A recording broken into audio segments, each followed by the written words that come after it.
I've definitely felt myself get into that feeling of art block lately where I just don't know what to draw. Nothing ends up turning out substantial or anything that I'm super happy with. So I figured it would be nice to step back and take a break from my usual art and draw some of my houseplants, which honestly at this point, houseplants are kind of turning into my usual art. But I just went through my apartment and I took some pictures of houseplants that I thought would be fun to draw or just interesting to add to a spread, and I just started doodling them. I've been super into houseplants. I actually have another video on my channel of me painting houseplants and drawing houseplants. So now we're on round 2, except in this one at the very end, I'm actually doing a plant tour of all my plants because you guys have asked me actually many times for a plant tour, and I'm finally getting around to it. I was gonna do it in a studio vlog, but I haven't done studio vlogs in a while, and the reason behind that is I kind of got to the point with studio vlogs where like anything that was even remotely interesting that I was doing in my life, whether that be like packaging orders or opening up an interesting package or going out and doing something fun, I felt somewhat obligated to record what I was doing for the sake of putting it in studio vlogs, and that got into a very weird and like heavy and slightly toxic mindset for myself.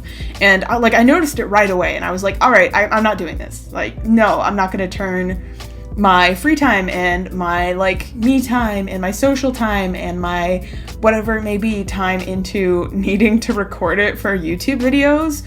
So I haven't done studio vlogs in a while. I honestly, after having that experience, after filming like what, 6 or so, 5 or 6, I don't even remember, studio vlogs, I don't know how artists or people in general who do specifically studio vlogs can manage to do that, or any kind of vlogs, honestly, because it kind of turns into this weird thing where it's like, oh, I'm doing something interesting, I have to record it so I can make interesting content.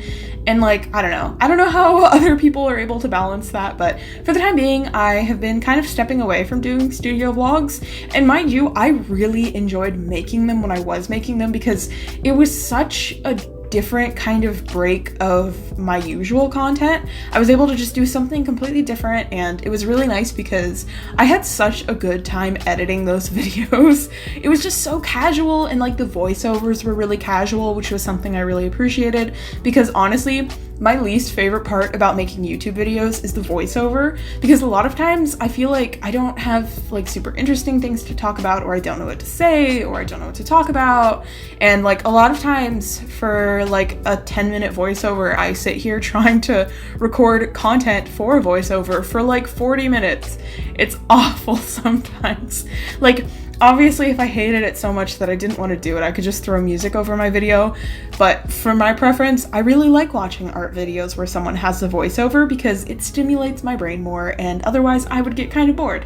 And also, it's nice to hear the person behind the camera and like get more of their personality over their voice, so like that's why I do voiceovers, because I personally really like watching art videos that have voiceovers, but man, do I really struggle with voiceovers sometime. But when it came to studio vlogs, it was just so casual because so much was going on in the studio vlogs, and I felt like I always had something to talk about where it was still relevant to what was going on in the video. And yeah, I got to the point where it was like, oh, I'm like, it's Fiora's birthday, I should record it for a video, or like, oh, I got this really exciting package in the mail, I need to record it for a video. Like, I can't just enjoy doing the thing. I have to turn it into some kind of content. So yeah, like I said, really don't know how any kind of vlogger, whether it be like a life vlogger or a studio vlogger for an art channel or whatever it may be, is able to do that consistently, because I was doing studio vlogs, I would say, probably for like 2 or 3 months is the time frame at which I started and then stopped posting studio vlogs. And I'm sure I'll do them in the future because I really like sharing stuff when it comes to shop updates, and that's something that I haven't made any kind of actual like in-home progress towards. I've been drawing and definitely making artwork that I will turn into either stickers or prints or whatever it may be, but I haven't actually been making stickers or making prints or anything like that.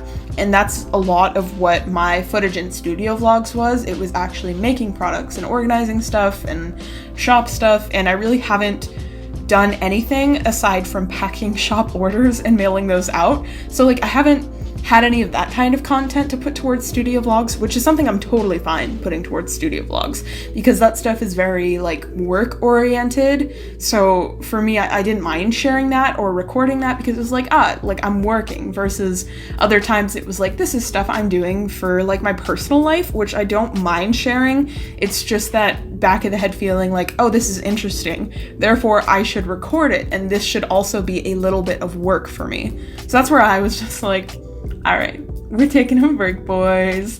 And I'm glad I was able to like recognize that and stop immediately. Like, it wasn't something where I just pushed through because I was like, oh, I gotta make content. Like, no, I did not enjoy it, so I stopped doing it. And that's something I think a lot of people need to take into consideration when it comes to making any kind of content for any social media platform, is if you're unhappy in any way, shape, and form doing what you're doing, just like stop doing it. Find something else to do. Find something that makes you happy.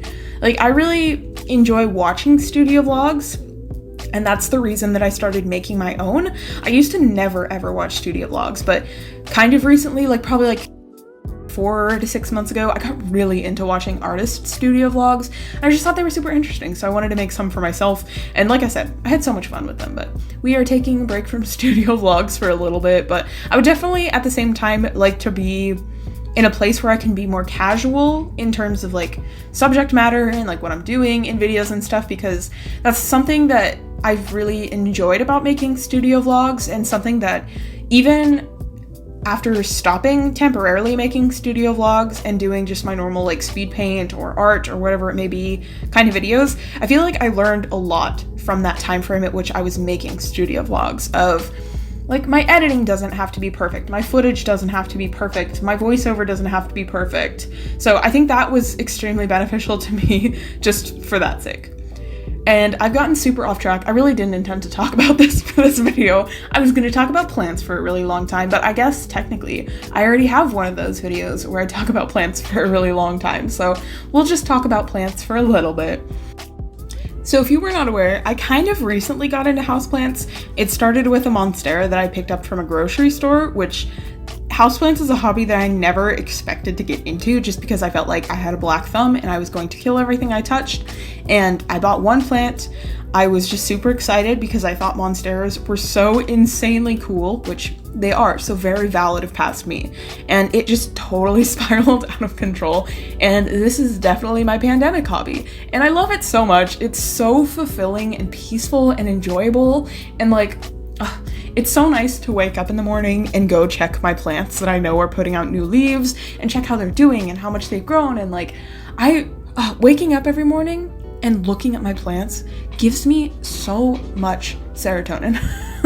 It's so enjoyable. I don't know how to describe it other than that, but like, if you are a houseplant person, I'm sure you understand. They're just fantastic, and they're so fun, and they're beautiful, and the air quality in my apartment is fantastic, because I don't, like, off the top of my head have a count on how many houseplants I have, but I have around 30 or so. I've gotten to the point where I've started getting rid of some houseplants that don't spark joy, and that's given me room to get more, because I kind of capped out, because I don't have a ton of space in my apartment where I can put houseplants, especially since both of my cats can go feral sometimes and decide that they want to eat houseplants, which is absolutely terrifying. So I have to keep them out of their reach. But I have really taken advantage of like every square inch that I could possibly put a plant that is a safe space for them. And I love it so, so much. It's also super funny because I think it was either last summer or the summer before, I got really into outdoor plants. And we're in an apartment, so like we just have a little patio space outside, and I just filled it with outdoor plants. I ended up spending so much money between pots and the plants, and really the pots were the expensive part, but I got so into outdoor plants. And then we hit the point in summer at which I had to water them once a day, and I had to make so many trips between my bathtub filling up a pitcher of water and then out onto the patio space, and then my love for outdoor plants died. So it's really nice having indoor plants because I can water them in the air conditioning from the comfort of my home. There's no bugs. It's fantastic. And also I've really come to appreciate leaves and foliage versus when it came to outdoor plants, I was really interested in anything that flowered. Which is ironic because when it comes to houseplants, I'm actually the complete opposite. I'm not super interested in anything that flowers. The only actual, intended to flower houseplant that I have is a poinsettia, and that's because Steven picked it out at the plant shop, and I was like, hell yeah, you want a plant? Let's go for it.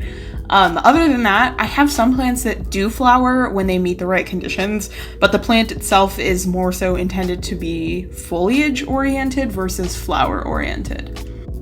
But that is the spread that I did for the video, and now we get to go on to the fun part, in my opinion, which is the houseplant tour.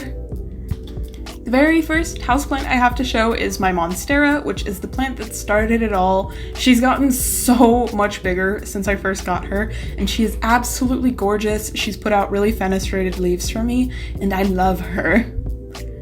And then to the left of that, I have a little shelf with this lemon lime Maranta, which I freaking love Marantas, as well as a Pilea peperomioides, which is kind of sad. I don't know why. Please do not judge her. She is trying her best. I have more plants to the right of that. I have this red Maranta, which is the second of many Maranta to be seen. It's also beautiful and it's flowering for me right now, and I'm not super into flowering houseplants like I mentioned, but the flowers on this guy are just so small and cute. I love him. In front of that, I have a very, very small Philodendron gloriosum. I'm trying to root it right now. It's just a chunk. It's putting out so many leaves. So I just have it sitting here in sphagnum moss, and I have it under a little humidity chamber, which is literally just a plastic cup, and it's working. And then we move on to the light of my life, which is my most expensive plant. Very sad how much money I dropped on this if you don't know how much they're worth. This is my very small baby Monstera Thai constellation. Right now it has 3 leaves and it's working on putting out another. It has a little bump where the leaf is gonna come out. I love this plant so much. It's so pretty. It was so expensive, but I love her so, so much. I also have a tiny pink princess sitting up here. This is just a cutting, so it's sitting in sphagnum moss and I'm rooting it right now. It had a little bit of roots when I got it, but not enough for me to actually pot it in soil. So he's just kind of chilling up there, working on putting out new growth for me, which is so exciting. That newest leaf has so much pink on it. I also have this random single cutting of a philodendron silver stripe sitting here. And then in my office space, I have some hanging plants by my window. This is a Triostar stromanthe. I think that's how you say it. I say stromanth because it sounds better, but to each your own.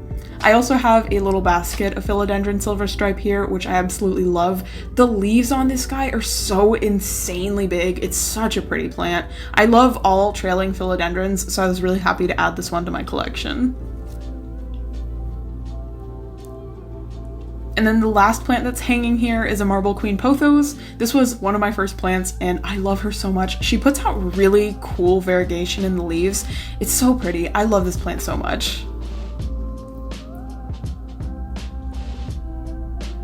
And then above Steven's computer are the plants that he has picked out. So we have this very sad aloe because I don't know how to take care of them. It keeps losing bits and I don't know. And then his poinsettia, which has been thriving. At least one thing is thriving. I just can't do succulents. Everything else is fine. If you're a leafy boy, great. If you are a succulent, I will probably kill you. It's awful. And then moving on to my living room, this is where I have the majority of my plants. It's kind of a jungle out here, but it's so pretty. I love this area so, so much. To the left of my TV, I have a couple of things going on here. So in the back, I have this cutting of a ZZ plant that had actually fallen off of a plant at Home Depot. And I asked if I could take it and they said sure, because it was literally just a chunk of a plant on the ground. I also have this golden pothos, and I don't know why golden pothos specifically hate me. I feel like this thing grows at a snail's pace. I don't know why, but it's put out barely any new growth since I got it. Still pretty though. Here I have a marble peperomia obtusifolia. It does not spark joy. I actually do not have this plant anymore. I got rid of it. And then a Monstera siltepecana, which I never expected to love, but this was offered to me as a trade for a different plant, and I love this guy so much. Its little leaves are so cute. Over here are 2 of my absolute favorite plants, the first of which being this Alocasia frydek. I didn't expect to ever enjoy alocasias. I'm very picky when it comes to alocasias, but this guy specifically has been putting out such insanely large leaves for me. Like, he's so massive and beautiful, and I love him. And this beautiful, beautiful plant is my absolute favorite plant. It's a variegated Maranta. I have one of these for so long, and then I just casually stumbled across it at a local plant store. I love it so much. And then moving on next to my TV stand, I have a bookshelf that has been flooded with plants as well, because this is my life. This guy is the last of my Marantas. It's a silver band Maranta. Behind that, I have this guy. I think he's a Pilea or a Peperomia, I don't remember. I don't even remember what it's called. I just like him because he trails and he's cute. I also have this Hoya Crimson Queen. I got it as cuttings, so right now it's very, very small. I only recently planted these in soil. I also have this very sad Pilea Peperomioides. I don't own this anymore. I got rid of it. I gave it to someone else because it hates me. And then this super sad variegated bear paw. I was so excited when I found one of these at Home Depot, but man, like I said, I cannot care for succulents. It's just, they hate me. I also have this other pot of silver stripe. I never intended to have so much of this plant, but here we are. And then the last plant that I have on this shelf is this lemon lime philodendron, and I love her so, so much. She's so cute. I love philodendrons, guys.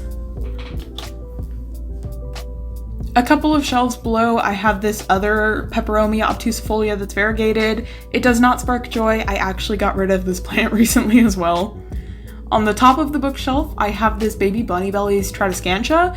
It is so fast growing. This thing was so short when I got it, and now here we are, and it's taking up so much space, but it's so pretty.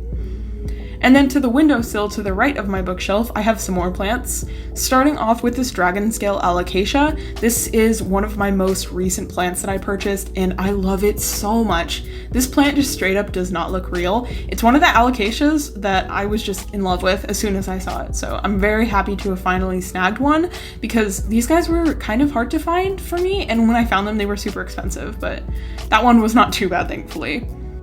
This guy right here is a variegated watermelon peperomia. I thought it was absolutely gorgeous. I've never super been into watermelon peperomias, but this guy was so, so pretty. And then I have a black velvet alocasia who's actually flowering for me right now, and I'm sad about it because it's only been able to hold on to 2 leaves at a time, and then it decided to push out 2 flowers. And then my last Hoya, this guy right here, is a variegated Hoya macrophylla? I think that's how you say it. I don't know, but this guy is growing like crazy for me, which makes me so happy. And then above that, I have some more hanging plants. First one being a Pothos Snow Queen. I think this one is a Snow Queen. I don't know the biggest differences between Snow and Marble Queen, but this one has a lot more of the light white variegation on it, so I'm pretty sure that one's a Snow Queen. I also have this Enjoy Pothos here, and these two sitting up here have grown so much for me lately, and it's so, so nice to see. And then above my TV stand, which is the left of the bookcase, I have even more plants. First of which being this Philodendron micans. This guy has been kind of sad since I repotted him, but I love the foliage that this plant puts out. It's velvety, it's beautiful, the leaves are so dark and gorgeous. I also have this Ficus ruby Taneki on this shelf. It's kind of temporarily up here because it used to be on the windowsill and then the dragon scale took its spot, so I'm kind of playing around with where to put him for now. And then the last things on this shelf are this Silvery Ann Pothos as well as Rhaphidophora tetrasperma. I like both of these guys so much, especially the tetrasperma because it has grown so fast for me.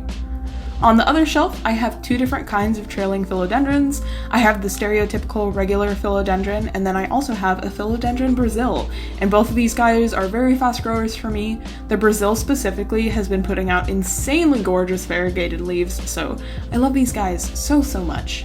The regular philodendron, specifically the heartleaf one right here that I'm showing, it actually trails down, but I just tucked that up into the top of the plant because it only had like one long trailing point and it looked a little bit silly hanging down, so he's just tucked up there for the time being.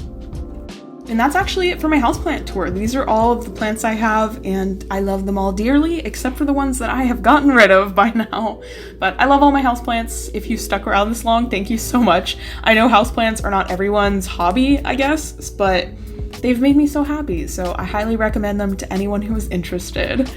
Thank you guys so, so much for watching, and I will see you in the next one.